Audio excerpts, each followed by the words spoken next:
The penultimate round of matches for the IPL's round-robin stage has, as expected, proven to be pivotal for several teams' playoff ambitions, while confirming some more eliminations and long shots. SRH's duo of defeats to Gujarat and RCB leaves them rooted to the bottom of the table on 8 points, while Delhi overtake them to 9th, courtesy their high-scoring win against Punjab that has ruined Punjab's playoff push. Lucknow rise to 3rd thanks to their last over win against Mumbai, who have dropped to 5th with an inferior net run rate following RCB's win over SRH last night. All the teams from 5th to 8th are mathematically still in the race, but that 4th spot is firmly RCB's to lose. So let's begin by talking about that game, which was the last of the season to take place in Hyderabad. The player of the match and headline grabber was RCB's franchise face Virat Kohli, who scored the type of century that would be considered just another Thursday for him during his best ever IPL season in 2016. As is often the case with one of India's all-time greatest white ball batters, some of the shots featured in this knock are going to be added to the extensive Virat Kohli lexicon, which was last updated to this level by his match-winning innings against Pakistan at last year's T20 World Cup. With significant support from RCB captain and opening partner Faf du Plessis, Kohli made SRH's target of 187 look like an under-par piece of cake. But in terms of the context and the all-important strike rate, Kohli's century wasn't the only one of the night, nor the finest. That honour goes to SRH's South African wicketkeeper and specialist six-hitter of spin, Klaasen. As has been the story of SRH's shoddy season, Klaasen once again played a lone hand, taking SRH to that competitive 180-plus score, of which the majority was his own century of just 51 balls. But that also reflected SRH's massive issues. In the other 69 balls of the innings, the rest of the SRH batters could only muster up 76 runs, with 6 being extras from RCB's disciplined bowlers.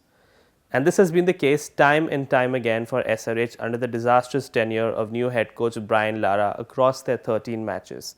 Despite what appeared to be great recruitment at the auction, Lara has utterly failed to not only figure out his most preferred starting 11, but also failed to allow captain Aiden Markram to utilize these resources to the best of his ability, the way Markram had done when leading the Sunrisers Eastern Cape in the South African League earlier this year. In multiple interviews at the toss and post-match, it's been clear that Markram has little say in selections, which most recently came to the fore when he was asked about speedster Umran Malik's absence in the second half of the season. Markram simply referred to Malik's X-factor abilities and said he doesn't know if something's gone on behind the scenes. Not the kind of team environment you want. David Warner had lost the SRH captaincy not long after making a similar remark about the team management's handling of Manish Pandey in 2021. And this doesn't even get into the multitude of issues that surrounded the selections themselves. Much like the Delhi Capitals, Lara used the almost entire SRH squad at least once. The only SRH players who didn't get a game were uncapped batter Samarth Vyas and wicketkeeper Upendra Yadav. But there rarely appeared to be any method to SRH's madness. Most players weren't given enough time to get into a rhythm to be match winners consistently, nor were they given a clear role with bat or ball over a long enough period. While Klaasen was often their only reliable contributor with the bat, leg spinner Mayank Markande has had by some distance the best economy rate with the ball, yet he was nowhere to be found in last night's lineup. From a batting perspective, questions need to be asked of senior batters like Markram, Rahul Tripathi and Mayank Agarwal, who failed to score quickly despite being given far more opportunities in clearer roles than others.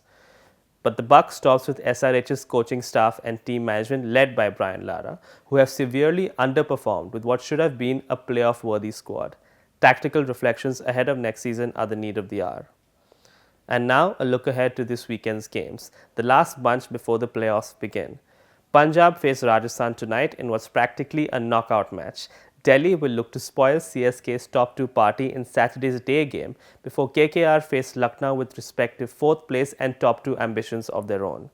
Sunday sees Mumbai host SRH before RCB will look to seal their playoff spot once and for all with a long-awaited home match against Gujarat.